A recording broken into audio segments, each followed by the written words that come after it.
Capítulo 3. A Árvore da Chuva. Bruce Albert.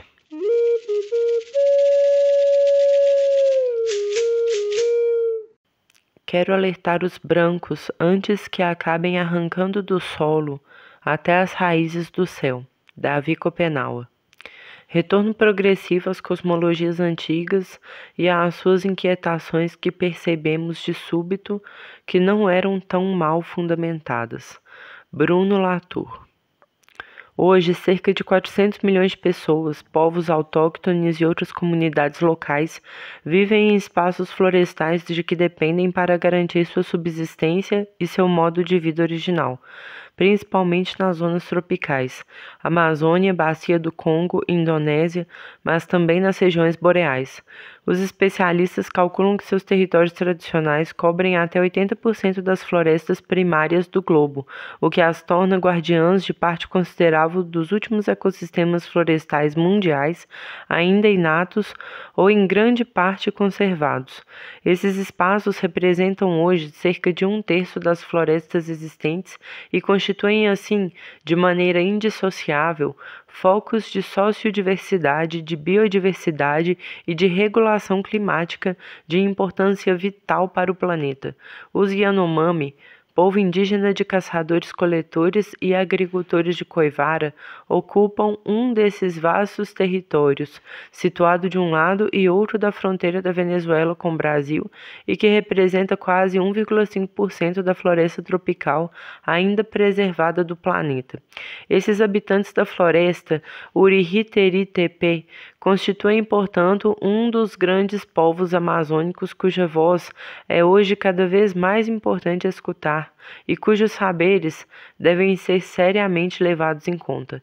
É a isso que esse texto tem a modesta ambição de convidar o leitor. Árvores humanas das origens. Os xamãs Yanomami, homens espíritos, Chapiri-Tepe, têm como tarefa diária convocar uma miríade de espíritos auxiliares, Chapiri-Pe, seres imagens originais, Utupapê, com os quais se identificam sucessivamente, seja em suas viagens oníricas, seja durante os transes induzidos pela inalação de um pó vegetal, o Yacoana-A, cujo princípio ativo, a 5-metoxidimetiltriptamina, constitui um poderosíssimo psicotrópico. Esses seres imagens do primeiro tempo são as formas humanoides originárias dos entes atuais da floresta, animais e vegetais, mas também de uma série de entidades cosmoecológicas diversas. Os espíritos animais Yarori-Pe têm aí evidentemente o papel mais relevante, tratando-se de um povo de caçadores. Porém, os espíritos planta estão longe de ficar para trás. Em primeiro lugar, conta-se uma profusão de chapiripê vegetais. Os genéricos e multidinários espíritos das árvores, o ruti-hiripê, dos cipós, totoxiripê, das raízes, naciquiripê e das folhagens, Yahanaripê, que no começo das iniciações xamânicas descem para dançar no peito dos noviços a fim de varrer e limpar o local de sua futura casa de espíritos. Mas essas entidades vegetais constituem uma espécie de infantaria anônima, de poderes reduzidos, com cantos pouco firmes, julgada demasiado próxima da indistinção de seu substrato florestal. Ao contrário, certas árvores notáveis da floresta são distinguidas pela atribuição de seres imagens xamânicos cuja força é equivalente à majestade de seu porte ou à importância de suas propriedades. Assim é o grande Ipê Macirrani Corri, de madeira muito dura com floração espetacular, Randroanthus capitatus, que restitui a força aos doentes graves. É o angelim amargoso, Ioroco achirri, Vatairepopsis surinamensis, de casca urticante. É a árvore Yacoana-ri, Virola teidora, cuja resina fornece o pó psicotrópico Yacoana-A, tão valorizado pelos xamãs.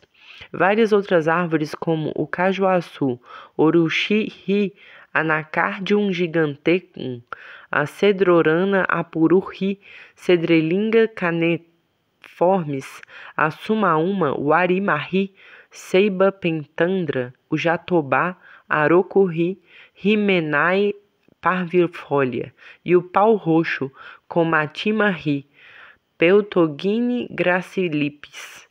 Também dão origem a espíritos guerreiros mobilizados para derrotar os espíritos maléficos patogênicos, Neuaripê, durante as curas xamânicas. Todas elas figuram entre as maiores árvores amazônicas. Os chapiripê, que com bravura descem ao nosso chamado para enfrentar seres maléficos e nos vingar, são mesmo muito numerosos. Além daqueles que falei, aos espíritos das árvores, Arocurri, Apururri, Comatima-ri e Oruxi-ri, que os empurram e derrubam. Os das árvores Uarimarri batem neles com toda força. Com o crânio aberto, cobertos de ferimentos e atordoados, os seres maléficos acabam vacilando. Os chapiripê, então, podem agarrá-los e obrigá-los a largar suas presas. O sopro da floresta. Como vimos, o termo Urihiá remete para os Yanomami tanto à formação vegetal da floresta como ao escopo do espaço terrestre que a sustenta. É ao mesmo tempo o nome de seu território, a floresta dos seres humanos, Yanomae Tepe Urihipe, e o do mundo, a grande terra-floresta, Urihiapree. Urihiá é, portanto, literalmente, lembrando de novo o título do romance de Ursula K. Le Guin, The World is Forest, 1972, o nome do mundo. Essa terra-floresta-mundo abriga um quebra-cabeça complexo de sociedades formadas de seres sujeitos, tanto humanos quanto não humanos, vegetais e animais, ou, de nosso ponto de vista, invisíveis, entidades maléficas, espíritos xamânicos, espectros e inanimados, terra, vento, água e pedra. Trata-se, portanto, de um multiverso social de mundos vivos interconectados, de uma espécie de meta-organismo, ele mesmo dotado, como todos os entes que o compõem, de uma essência e imagem xamânica humanoide primordial, Urihinariá, mas sobretudo de uma espécie de pneuma telúrica imperecível, o sopro da terra-floresta. A floresta é de Omama-á, por isso tem um sopro de vida muito longo que chamamos Urihi-wixia. É sua respiração. O sopro dos humanos, ao contrário, é muito breve. Vivemos pouco tempo e morremos depressa. Já a floresta, se não for destruída, não morre nunca. Não é como o corpo dos humanos, ela não apodrece para depois desaparecer. Sempre se renova. É graças à sua respiração que as plantas que nos alimentam podem crescer. Esse sopro de vida vem do centro da terra, que é o antigo céu do Caraá. Ele se espalha por toda a sua extensão e também ao longo de seus rios e igarapés. Essa respiração úmida da floresta, exalação gerativa, garante seu valor de fertilidade, Nerropeá. Isso é, o poder de crescimento de suas árvores e todas as outras plantas, incluindo as plantas cultivadas nas roças, portando a possibilidade de toda alimentação para os humanos, animais de caça que eles dependem. O valor de fertilidade da floresta está na parte do solo que fica na superfície. Sai dela um sopro de vida úmido que chamamos o Ahariá. Esse ar frio vem da escuridão do mundo de baixo, de seu grande rio, Motu-Uri-U, e do ser do caos, Chiwaripoá. Seu dono é o espírito da floresta, Urihinariá. Seu frescor se espalha sobretudo durante a noite. Durante o dia, assim que o sol fica mais quente, ele retorna para o chão. Esse sopro persiste porque as costas da terra estão cobertas de folhas protegidas pelas árvores. Dizemos que isso é a pele da floresta. Esse orvalho fresco é um líquido como o esperma. Ele emprenha as árvores, penetrando em suas raízes e em suas sementes. É ele que faz descer, crescer e florescer. Se vier a acabar, a terra perderá seu cheiro de fertilidade e ficará estéril. Assim como vários de nossos saberes antigos ou contemporâneos, tal como a hipótese de Gaia, formulada por James Lovelock, A dos xamãs Yanomami, que é um e outro, fez literalmente do sopro vegetal da terra o nome próprio da vida. Isaac Newton, aliás, evocava de maneira semelhante seu tempo. Esta terra assemelha-se a um grande animal, ou melhor, a uma planta inanimada que pega seu sopro etéreo para refrescamento e fermento vital, e que expira com grandes exalações. A dor das árvores. A terra-floresta também é uma entidade dotada de sensibilidade, tal qual todos os seres que a povoam, humanos ou não humanos. Assim, suas árvores sentem dor quando os machados, as chamas, atacam seus troncos, e os xamãs sabem ouvir suas queixas quando seus troncos secam ou desabam mortalmente feridos. A floresta está viva, e é daí que vem a sua beleza. Ela parece sempre nova e úmida, não é? Se a floresta estivesse morta, nós também estaríamos tanto quanto ela. Ao contrário, está bem viva. Os brancos talvez não ouçam seus lamentos, mas ela sente dor, como os humanos. Suas grandes árvores gemem quando elas caem e chora de sofrimento quando é queimada. Ela só morre quando todas as suas árvores são derrubadas e queimadas. Então, restam dela apenas troncos calcinados, desmoronados sobre uma terra ressecada. Não cresce mais nada ali, a não ser um pouco de capim. A atribuição de uma sensibilidade aos vegetais não é, porém, tão simbólica como se poderia pensar na primeira leitura. As pesquisas atuais acerca da biologia das plantas questionam muitos de nossos preconceitos sobre o mundo vegetal, borrando cada vez mais a fronteira da vida entre as plantas e dos animais. Várias descobertas recentes sobre a sensório-motricidade e o tratamento da informação entre os vegetais inauguraram, assim, um novo campo de investigação científica, a neurobiologia vegetal. Além disso, os avanços tecnológicos permitem hoje aos pesquisadores detectar emissões acústicas feitas pelas árvores e pelas plantas em geral. Durante episódios críticos como o estresse hídrico ou os cortes, sem a predação desenfreada dos NAPP, os forasteiros inimigos, os civilizados autoproclamados nós, a floresta seria imortal, pois se regenera permanentemente a partir do próprio humus.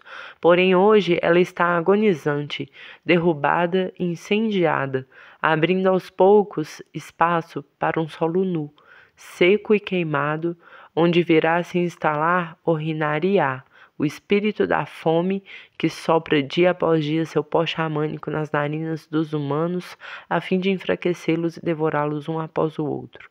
Mesmo muito longe da floresta Yanomami, as árvores adoecem por causa da fumaça de epidemia Chauaraá, das fábricas e das máquinas. O que os brancos chamam de o mundo inteiro fica corrompido pelas fábricas que produzem todas as suas mercadorias, suas máquinas e seus motores. Por mais vastos que sejam a terra e o céu, suas fumaças acabam por dispersar em todas as direções e todos são atingidos por elas, os humanos, os animais, a floresta. É verdade, até as árvores ficam doentes, tornadas fantasmas, perdem as folhas, ficam ressecadas e se quebram sozinhas.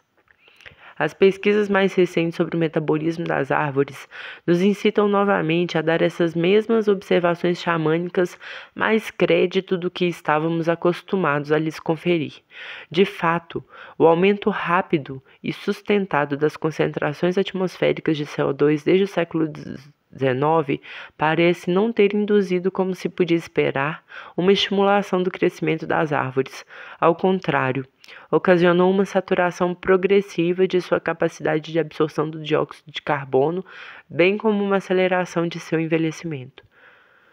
Árvores, águas e ventos. A integridade luxuriante da floresta é para os xamãs Yanomami a condição do fluxo da rede capilar dos igarapés e rios que nela parecem se ramificar no infinito.